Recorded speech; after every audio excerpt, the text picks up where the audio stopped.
esos tiempos yo andaba ahí de cooperante en Honduras y El Salvador.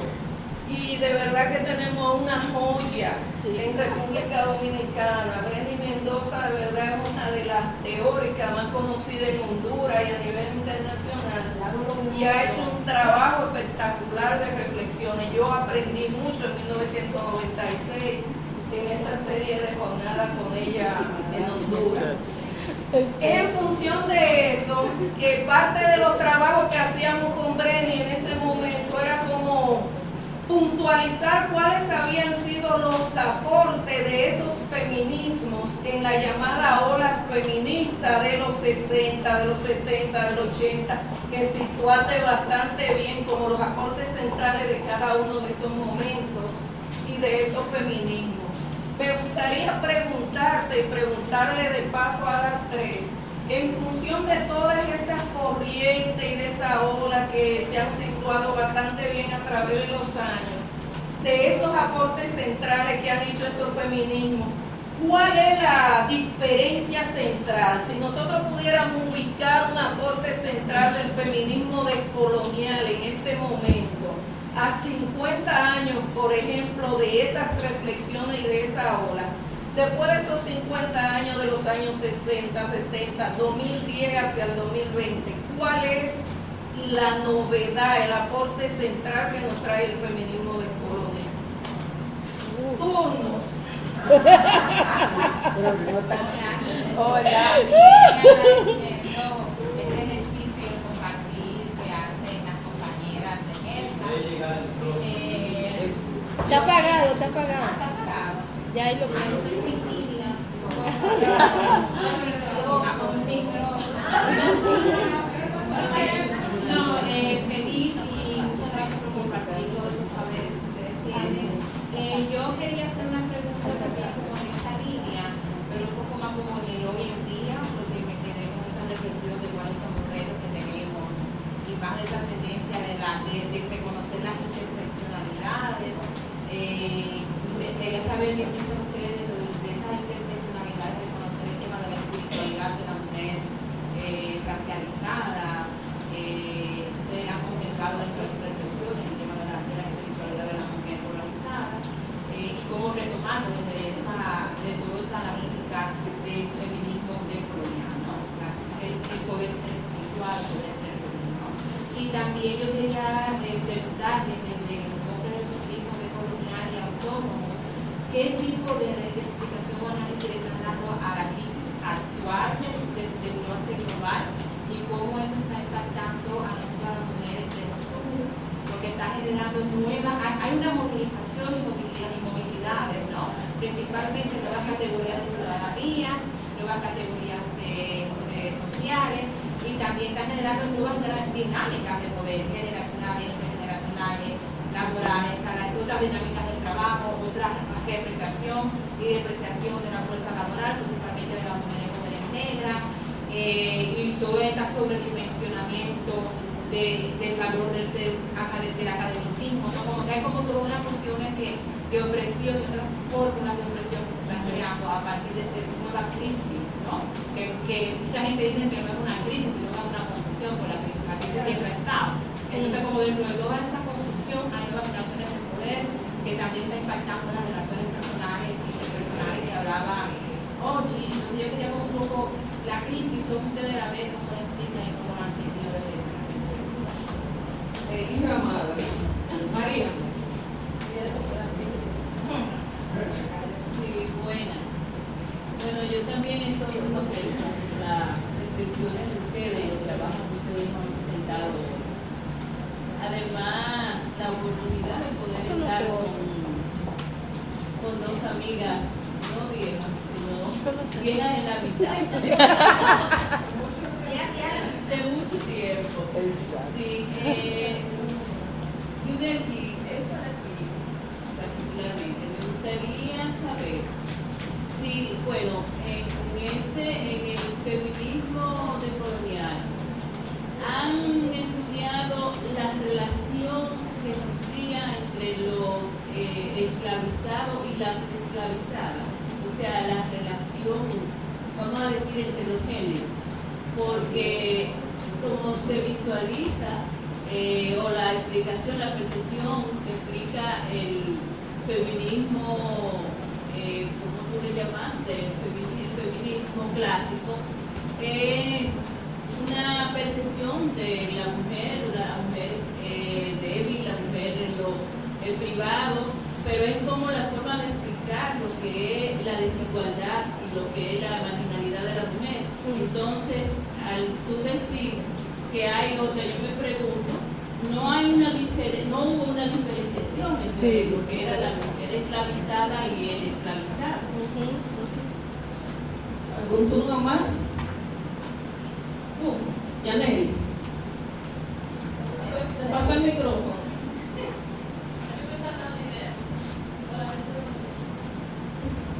Pensando en este tema, como decía Brené, recaro y frágil, pensando también cómo se reinventan o se reconstruyen otro tipo de cuestiones, como criminalizando la movilización social, criminalizando el ser, no solamente explotando, sino ya criminalizándolo y confinándolo a un nuevo proceso en la casa, Un turno más responden, sí. Mira, Allá, ya latineo.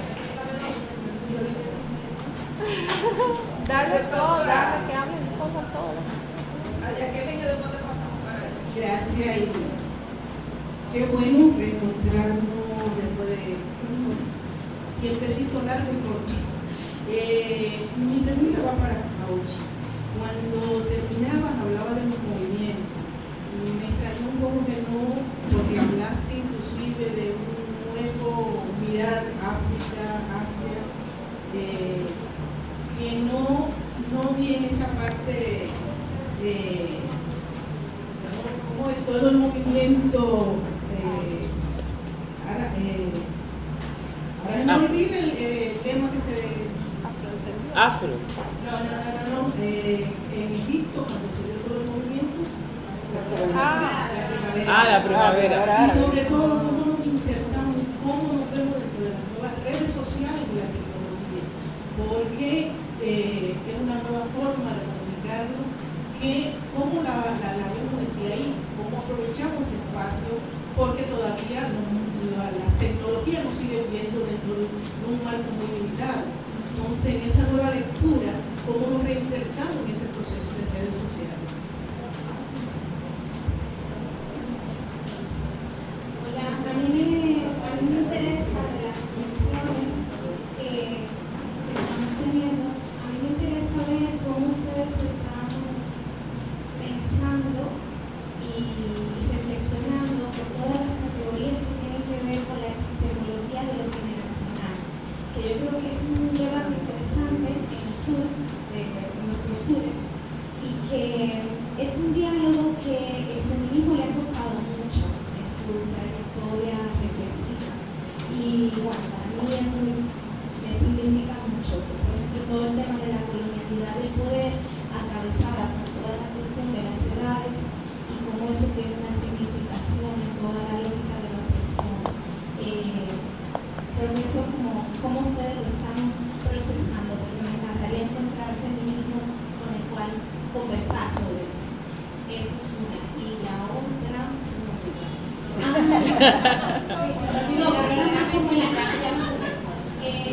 La cuestión del feminismo situado, me gustaría escucharlas más, como, no sé, echar un poquito de carreta sobre eso, como cuando estamos hablando del feminismo situado, estamos hablando del sujeto situado, de las historias situadas, de los contextos, de las praxis, con qué estamos discutiendo cuando estamos hablando del feminismo situado. Estamos hablando del feminismo crítico, ¿no? Por ahí. Vamos a hacer una sola ronda, último turno de Miosoni. Muchísimas gracias por el espacio, ¿verdad? Yo quiero un poco, oyéndolas a ustedes, todo el reto que esto tiene para la política pública, ¿verdad? O sea, para el quehacer de política pública y cómo cómo instalamos este pensamiento de política pública. Y tal vez me gustaría oír de Breni, que ha estado viendo el tema de Centroamérica, Honduras, donde se han creado espacios, ¿verdad? Digamos, en Honduras está la Secretaría para Pueblos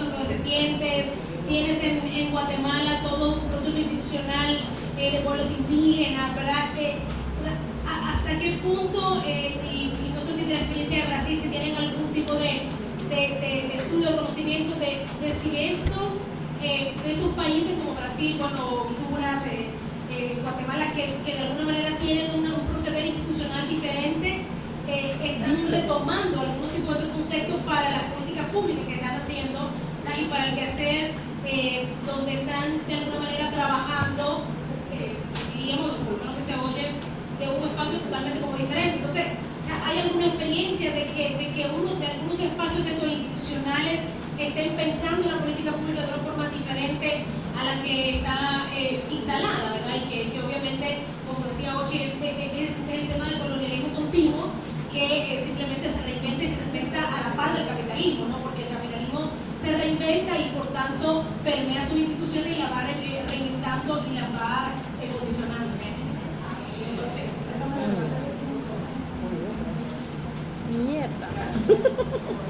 Gracias. Buenas noches, les digo.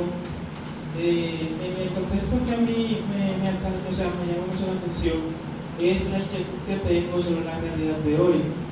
Ustedes que han tenido la oportunidad de visitar otros países, vivir sus experiencias, ¿cómo ustedes pueden darnos una explicación sobre cómo se ve el desarrollo del feminismo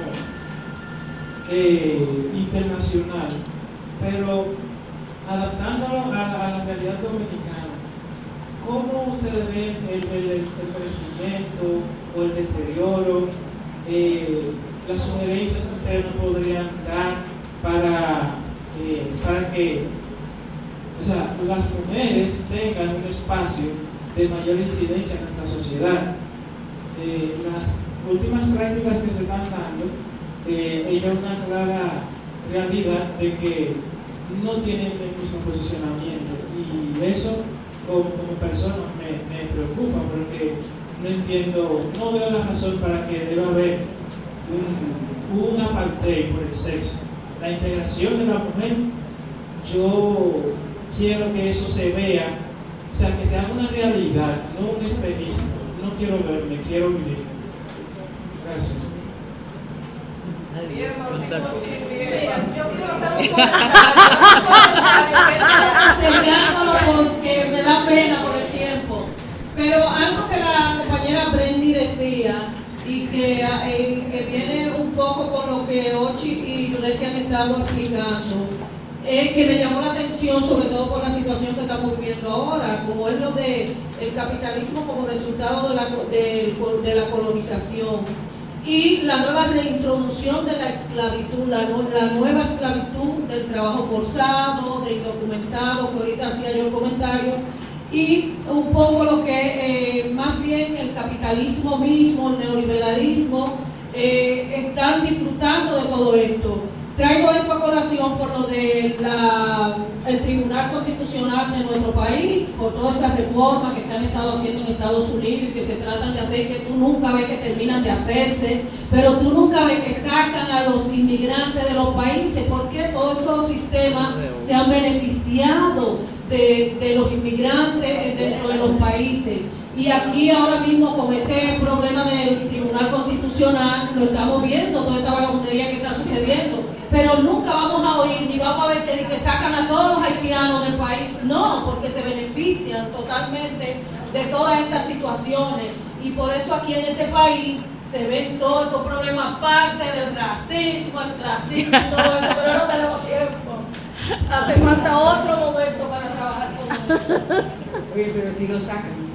Y Obama ha sido el presidente que ha sacado más migrantes de toda la historia. Ahorita va a llegar al número 2 millones. De Estados Unidos salen a diario aviones repletos de migrantes mexicanos, sobre todo hondureños. Honduras, el aliado de Estados Unidos, es un país que incluso proporcionalmente a los mexicanos, por supuesto que son la mayoría de los migrantes que están en Estados Unidos son mexicanos, pero incluso a nivel porcentual hay más hondureños deportados que mexicanos. O sea que no, y es interesante ahí ver el papel de Obama, el primer presidente afroamericano, teniendo esta triste récord, ¿no? Como el presidente que más antes ha expulsado, deportado del país. Yo no sé si qué significa, ahora que tengo el micrófono, que tengo que contestar mis preguntas. Conteste lo que usted quiera. ¿Hay alguna Quizás voy a abordar un par de cositas. Creo que la primera que hacía mi amiga Altagracia, qué gusto volverte a ver, y estaba así como tratando de ubicarte y me acuerdo perfectamente, platicando allá en el SEM, en la casa que tenía en el Redondel, ya no están ahí. Con Virta, sí. Y bueno, Altagracia preguntaba cuál es el aporte específico, ¿no?, del feminismo decolonial. Es una excelente pregunta, pienso, y no tan fácil de responder. Yo pienso que, bueno, en primer lugar, ese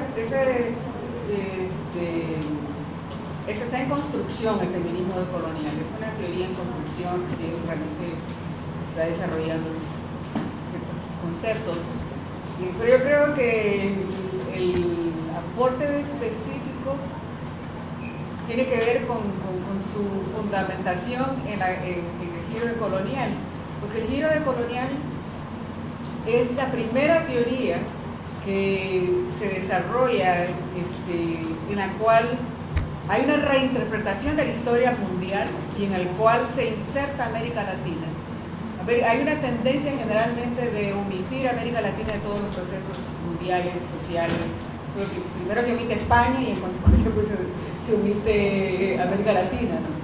Y el giro colonial realmente nos pone al centro. Es algo que la teoría postcolonial no hace. Incluso nos omite, nos silencia y nos asistimos. Y se ven los procesos de descolonización, sí, a partir de la India con lo que fue la segunda modernidad. Sí, después de la Segunda Guerra Mundial, de la segunda modernidad. Y entonces yo creo que el feminismo descolonial, el que se refiere al giro descolonial, porque hay varios feminismos descoloniales, porque hay feminismos descoloniales que tienen una mayor ligazón, digamos, con la teoría chicana, feminista en Estados Unidos, la cual más o menos no necesariamente se vincula a los procesos de América Latina. También hay un feminismo colonial africano del continente de África, ¿no?, en la cual tratan de entender el papel de las mujeres dentro del proceso de colonización. Por ejemplo, mencionan mucho a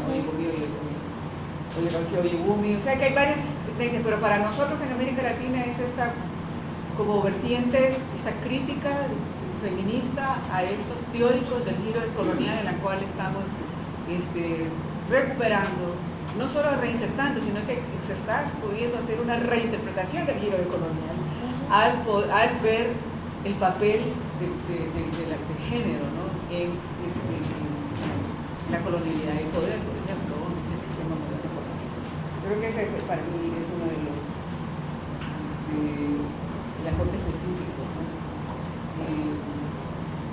Me quería referir un poco a la cuestión de la política pública en Honduras, que mencionabas. Solo quiero hacer un comentario, y no solamente es algo que sucede en Honduras, sino que sucede en todos lados, en este sistema moderno colonial. Cada vez que hay políticas públicas para supuestamente beneficiar a ciertos grupos racializados, o de mujeres o niños, ¿no?, en Honduras, garífunas, lencas, precisamente es cuando esos grupos están más combatidos y embatidos por el Estado. Las políticas públicas dirigidas a estos grupos poblacionales son como una especie de máscara o cortina de humo para que no veamos los procesos de desposesión de sus tierras, de su acervo cultural, ¿no? O sea, son realmente procesos de multiculturalismo, del neoliberalismo, ¿no?, que trae estas ideas de, ¿no?, las minorías culturales, étnicas y qué sé yo, y se generan estas políticas públicas pero en Honduras específicamente los garífunas y los pueblos indígenas son incorporados al Estado, ¿no?, a través de políticas públicas en el momento que se les quitan sus tierras, en el momento que se les quitan sus recursos, en el momento que más criminalizados están, que alguien mencionaba, ¿no?, entre más tiempo, o sea que las políticas públicas en ese sentido, en un estado autoritario, dictatorial, genocida, como existe en Honduras, hablar de políticas públicas que están beneficiando a esos grupos solo porque están ahí, no sé, elaborando políticas, yo la veo como una especie de cortina de humo para que... Yo creo que el caso de los garífunas es realmente increíble, ¿no? Porque los garífunas que tienen 200 años de vivir en Honduras están prácticamente yéndose de Honduras. Pero su cultura, por ejemplo, está cada vez más siendo utilizada por el gran capital, ¿no? Les quitan sus tierras en la costa del Caribe, construyen los hoteles y de ahí los contratan para bailar o salarios no de sobrevivencia, ¿no? O sea que hay una serie de procesos ahí, o sea que sí, es para tapar también su desaparición y el genocidio, ¿no? Que está llevando a cabo hacia precisamente esos grupos. ¿Y qué otra cosa?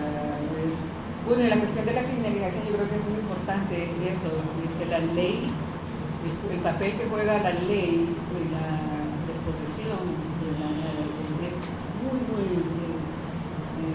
importante, ¿no? Siempre lo han jugado, pero cada vez lo juegan más, ¿no? O sea, yo les hablaba antes cuando estaba exponiendo, ¿no? La importancia que había tenido Jim Crow, ¿no? En Estados Unidos, por ejemplo, que era la política de existía antes de 1965, ¿no? Donde los negros iban en las escuelas, no podían entrar a ningún restaurante, eran un bus, y qué sé yo, ¿no? Luego se elimina de la ley, ¿no? Eso y se supone entonces que ya hay igualdad, ¿verdad? Sin embargo, la población afroamericana y latina está totalmente combatida y en un combate impresionante en Estados Unidos, y siempre a través de la ley. O sea, Estados Unidos, por ejemplo, es el país de mayor encarcelamiento que existe en el mundo. Además, hay 2,5 millones de personas en las cárceles de Estados Unidos. La mayoría de ellos son negros y latinos, ¿no? Y todo eso se da a través de la ley, ¿no? A través de la guerra contra las drogas, con leyes diferenciadas de quien toma crack o cocaína, ¿no? La guerra contra las drogas tiene su lado exterior, ¿no? Que es la guerra que está sucediendo en México, Honduras o Colombia, ¿no? El genocidio está a través de la ilegalización de la ilegalidad de la droga, ¿no? Todo está basado en la ley, o la criminalización de los movimientos sociales, ¿no? Que ahora se puede hasta criminalizar hasta una manifestación. Entonces, creo que es importante la reflexión sobre el papel de la ley que tiene hoy realmente en la explotación, racialización y la precarización de la vida, ¿no? Realmente de las personas. Creo que... Sí, bueno, la novedad, yo creo que está relacionado también con la pregunta que me hacían respecto de entonces si la reinterpretación, digamos, que estamos haciendo las feministas coloniales, pero también recuperando mucho de los aportes del feminismo de los feminismos antirracistas, esta cuestión, digamos, de la relación, vos preguntabas sobre la relación mujer-varón. Bueno, pero antes de ir a eso, yo creo que eso va a ser una de las cuestiones, esa reinterpretación de las relaciones entre mujeres y varones y la opresión de las mujeres, así en términos universales. Yo creo que va a ser, digamos, es parte, digamos, de la novedad de lo que creo que estamos aportando las feministas descoloniales. Yo creo que, por una parte, esto, o sea, una de las cuestiones tiene que ver con plantear como una necesidad de las mujeres racializadas, aquellas que justamente han ocupado los márgenes del feminismo, ¿no? De comenzar a verse también como productoras de conocimiento, como productoras de saber, y como aquellas que no necesitamos ser representadas por las mujeres blancas, burguesas, digamos, que han sido las que supuestamente han tenido la posibilidad de producir un saber respecto de por qué de la opresión de las mujeres, ¿no? Entonces decir, eso que se ha producido dentro de la teoría feminista, eso que hemos aprendido todas las feministas de todas las generaciones, es un punto de vista nada más, porque hay otras maneras de interpretar por qué hemos estado en la situación en que hemos estado, y esta cuestión de no todas hemos estado en el mismo lugar, ¿no? Entonces, por un lado, digamos, como novedad, yo siento que hemos colocado en el centro, estamos colocando en el centro esta necesidad de llevar a estas últimas consecuencias esa desuniversalización de la categoría mujeres, y esa desuniversalización de la teoría feminista como aquella que explicaría por qué las mujeres estamos en determinada situación, ¿no?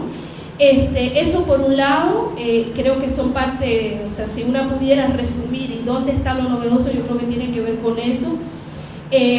También esta cuestión que hablaba de, o sea, de qué manera esto nos lleva a una necesidad de reinterpretar este porqué de la opresión basada en la clasificación varón-mujer, ¿no? Y esa reinterpretación que implica, digamos, que pueden darse varias interpretaciones respecto de eso, y que no hay una sola manera de interpretar por qué se ha dado esto, ¿no? Pero también eso nos lleva incluso a repensar a volver a parte de ese debate que se dio respecto de si si podemos hablar de un patriarcado universal, ¿no? Que es algo que se ha debatido mucho en el feminismo en un momento de los 80, ¿no? Incluso hasta con una necesidad de abandono de ese debate, de bueno, ya no sigamos hablando de patriarcado, ¿no? Pero parte, por ejemplo, de los debates que nos estamos dando las feministas descoloniales y que tienen que ver con esta pregunta respecto entonces cómo se da esa relación entre mujeres y varones, si no es como lo ha dicho el feminismo clásico, pues nos llevan a debates súper interesantes sobre si podemos, por ejemplo, aplicar la categoría de género a cualquier sociedad en cualquier periodo histórico, que es parte de lo que ha hecho la teoría feminista. La antropología feminista y la teoría feminista lo que ha hecho ir con la categoría de género como su herramienta fundamental y aplicarla a cualquier lugar del mundo en cualquier época conocida, ¿no?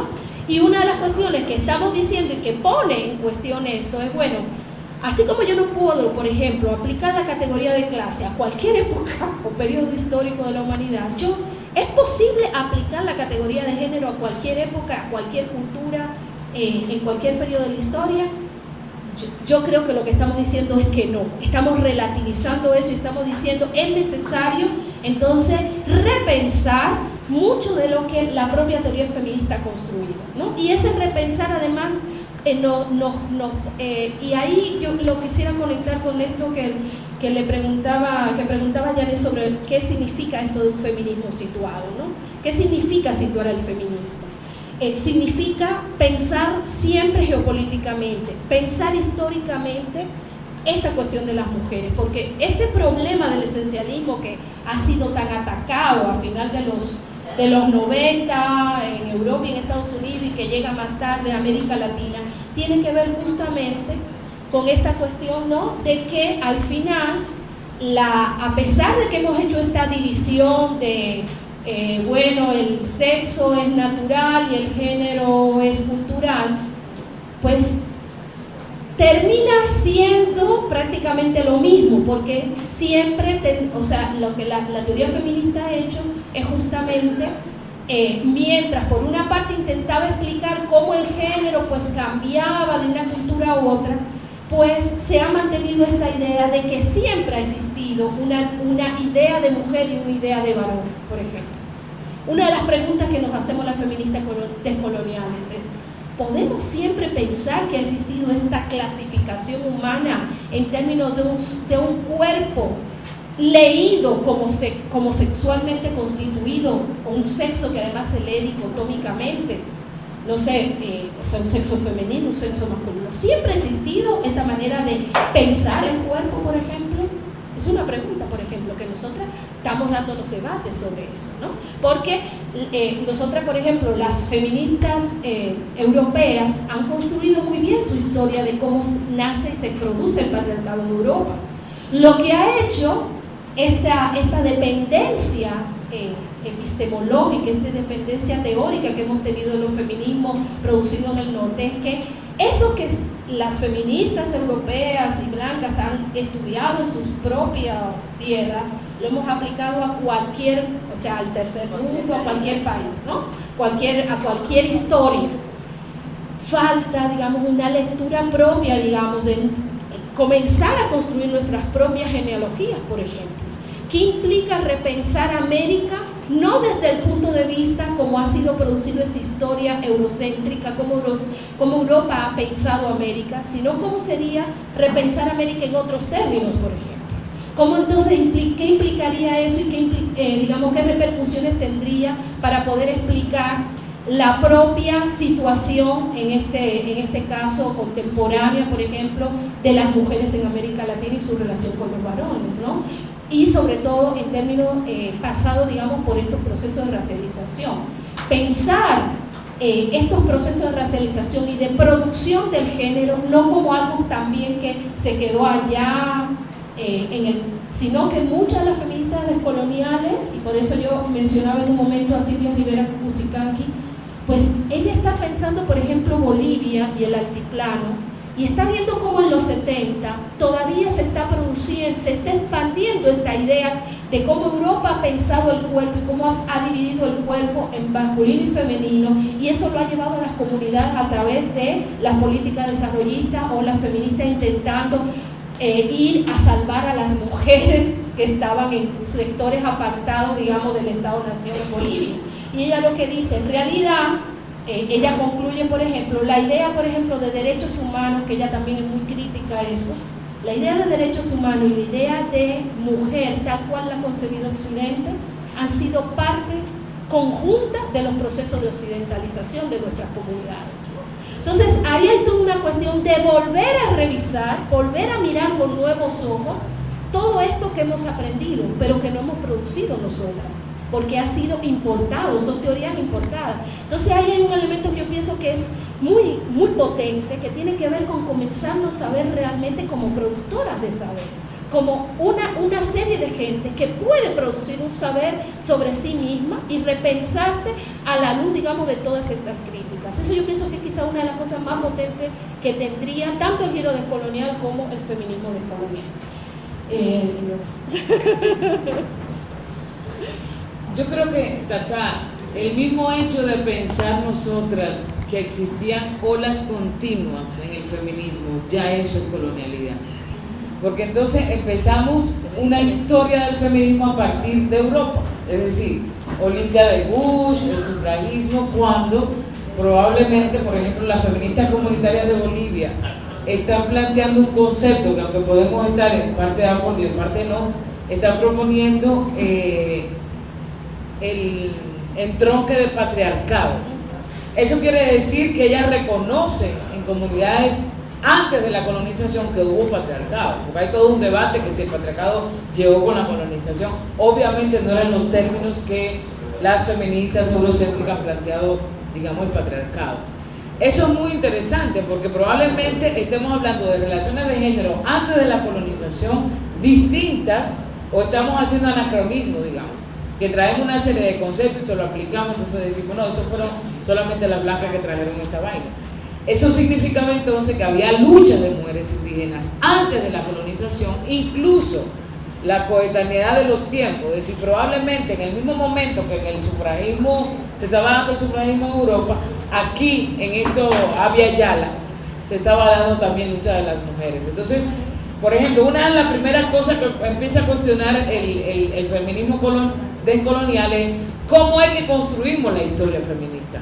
Es desde el sufragismo, que después viene entonces la de los 70, lo cual no quiere decir que nos sirve para algunas cosas, pero eso es una de las cosas que hay que cuestionar. ¿Cuál es la historia del feminismo? Es así, de ola, lineal, etc., ¿no? Pero no me voy a meter a lo que las compañeras dijeron, pero quiero decir dos cosas más que yo creo que está aportando el feminismo decolonial, que Judith que acabó con esto. Primero, primero no, otra más. Las epistemologías, es decir, ¿cuáles son aquellas categorías que nosotros estamos buscando para explicar nuestras realidades situadas en América Latina? Yo creo que eso es un ejercicio que tenemos que hacer todas, porque nos faltan categorías, hay muchas que ni siquiera las reconocemos como que son conocimientos, ¿no? Para explicar nuestras propias realidades. Por ejemplo, cuando nosotros estábamos en Casa por la Identidad de las Mujeres Afro, ustedes se acuerdan que nosotros hablábamos de la mujer negra, pobre, nunca conceptualizamos esa vaina, es más, nunca nos habíamos leído a Kimberly Crenshaw, nunca nos habíamos leído a la Combahee, pero en esta latitud, aquí estábamos haciendo práctica política y a partir de ahí estábamos haciendo conocimiento. Y yo siempre le digo, bueno, si vamos a hablar de interseccionalidad, simultaneidad de opresiones, hay que hablar sobre las latinoamericanas y caribeñas, que estábamos hablando la misma cosa en el mismo tiempo. Entonces, por ejemplo, aunque las Black Feminists son un referente para nosotros tenemos que recuperar esa historia, porque al mismo tiempo estábamos haciendo eso. Yo lo he intentado hacer, todavía me falta una parte, pero yo creo que es una responsabilidad de cada uno.